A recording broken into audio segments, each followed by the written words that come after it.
With in the wide south of territories, इतनी लंबी चौड़ी territories under the control of Napoleon, Napoleon के control के अंडर आ चुकी थी। Set about many of new reforms, अब जो नेपोलियन ने यहाँ पर नए नए रिफॉर्म्स बदलाव किए, that he had already introduced in France, जो कि वो फ्रांस में पहले ही इंट्रोड्यूस कर चुका था, थ्रो हो चुके थे। Through a return to monarchy, monarchy से जो है Napoleon had no doubt destroyed democracy in France,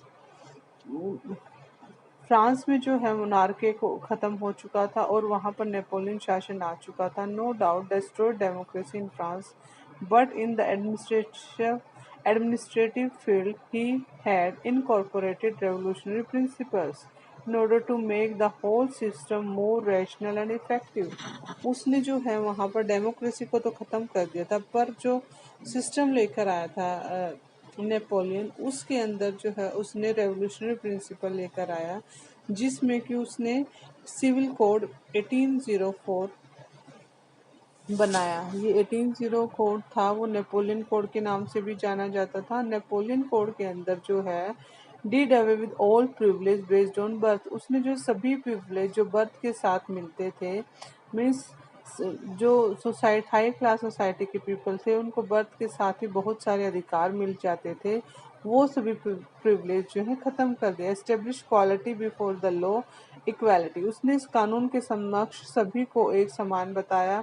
and secure the right of property, और राइट ऑफ प्रॉपर्टी को सिक्योर कर दिया। This code was exported to the region under France control, और जो है this code was exported France control के अंदर जो है इस रीजन को लाया गया।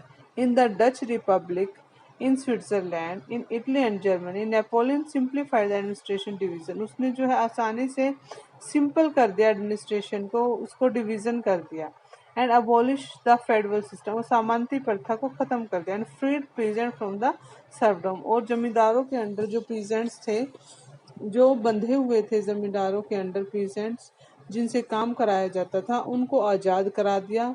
एंड मेनोरियल ड्यूज, और उनके जो ड्यूज थे उनको ख़त्म कर दिया गया। In the town through guild restriction व रिमूव, और जो भी गिल्ड रेस्ट्रिक्शन थी, मीन्स जो भी सीमाओं पर बंदिशें लगी हुई थी उनको ख़त्म कर दिया। Transport and communication system were improve, और जो ट्रांसपोर्ट और कम्युनिकेशन का सिस्टम था उसको इम्प्रूव किया।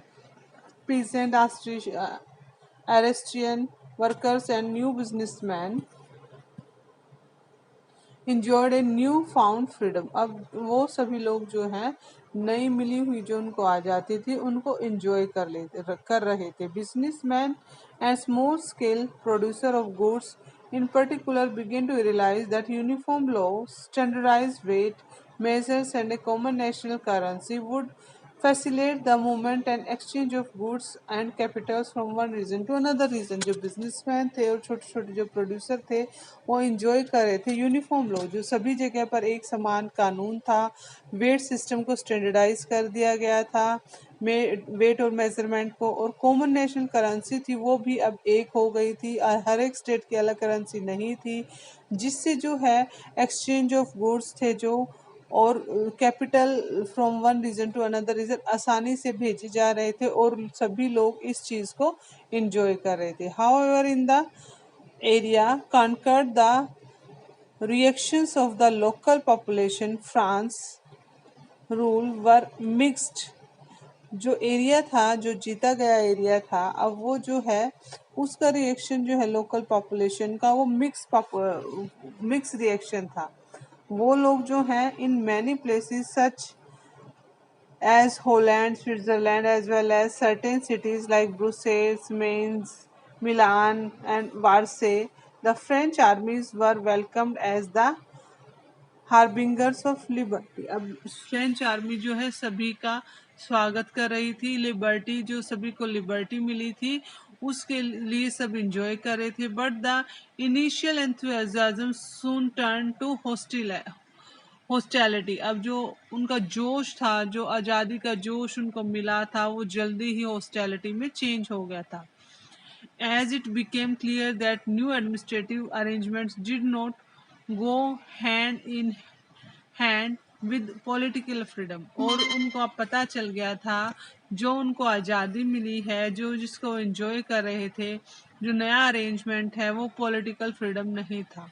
इंक्रीज टैक्सेशन, टैक्स को बढ़ा दिया गया था। सेंसरशिप बढ़ा दी गई थी। Force conspiration into the France army, और फ्रांस आर्मी के अंदर जो कॉन्स्पिरेंसी चल रही थी। Army required to conquer the rest of the Europe, और वो क्या कॉन्स्पिरेंसी कर रहे थे कि बचे हुए यूरोप को भी जीत लिया जाए। All seems to outweigh and the advantage of the administrative change, और इससे जो है यूरोप के अंदर एडमिनिस्ट्रेटिव चेंज आए। सेंसरशिप किस पे थी बेटा? कोई भी जो है ओपनली रूलर के अगेंस्ट नहीं बोल सकता था। न्यूज़पेपर्स को राइट सारे बंद कर दिए गए थे। अब लोगों को जल्दी ही रियलाइज हो गया था जो उनको आज़ादी मिली थी वो आज़ादी अब ख़त्म होती दिख रही थी।